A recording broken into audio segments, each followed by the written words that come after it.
বৰ্তমান যিটো নতুন আইন আছে বিএনএছৰ এইটো ছেকশ্যন 105ত বৰ্তমান কভাৰ হৈ আছে। একচুৱেলি হ'ব লাগিছিলে 106 ছাবছেকশ্যন 2ত, কিন্তু ছেকশ্যন 106 বৰ্তমান ইনফ'ৰ্চ নাই। ইনফ'ৰ্চ নাথাকাৰ বাবে এতিয়া যিবিলাক কেছ আছে, যদি হিট এণ্ড ৰানৰ নিচিনা ঘটনা হয়, ছেকশ্যন 105ত ল'ব। 105ত মেক্সিমাম পানিছমেণ্ট 10 years আছে।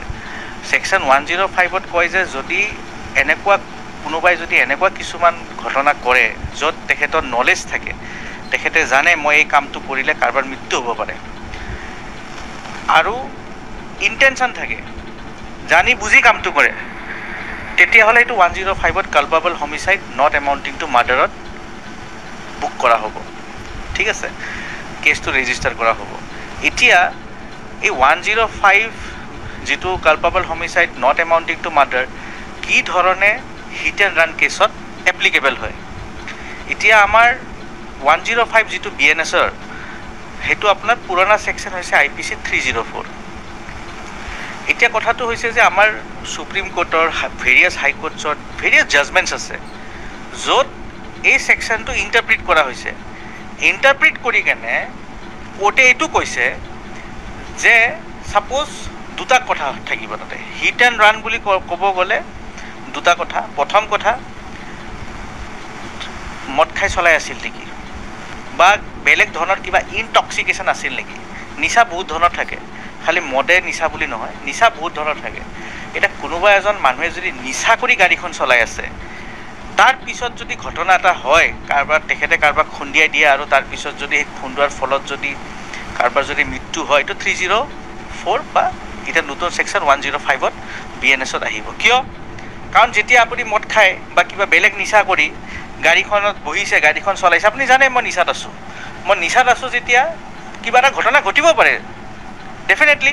কাৰণ এটা মানুহ যদি নৰ্মেল মানুহ এটাই গাড়ী চলোৱা বেলেগ কথা, কিন্তু এবাৰ মানুহ এজনে নিচা কৰি লৈ, নিজকে ইনটক্সিকেট কৰি লৈ, হাই হৈ থাকি তাৰপিছত যদি গাড়ীৰ ষ্টেৰিঙত বহে, তাৰ মানে কি?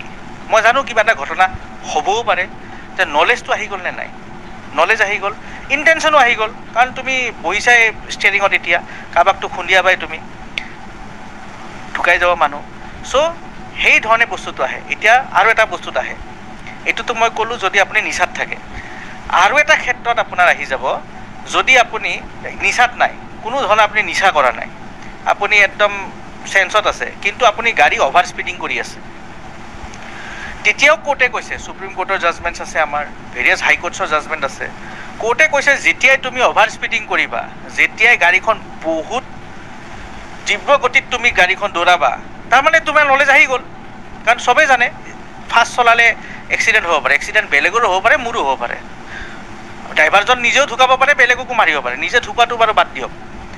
এতিয়া যেতিয়াই অভাৰ স্পীডিং কৰিব, বেলেগৰ লাইফৰ ৰিক্স আহিল নে নাই? ৰাস্তাততো বহুত মানুহ চলাচল কৰি থাকে। এতিয়া অভাৰ স্পীডিঙৰ ক্ষেত্ৰতো এতিয়া 105 আনিব পাৰিব।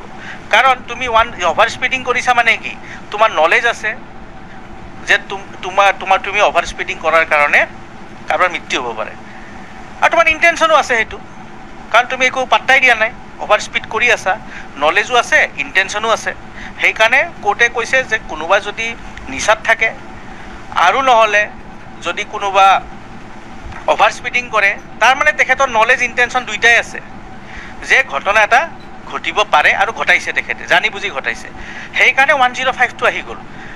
আৰু এই নতুন আইনততো আপোনাৰ 106ত স্পেচিফিক আছে যে হিট এণ্ড ৰান যিটো আছে, সেইটো আপোনাৰ ডেছক্ৰাইব কৰিবলৈ 106ত আছে, কিন্তু সেইটো এতিয়া বৰ্তমান এপ্লিকেবল হৈ থকা নাই।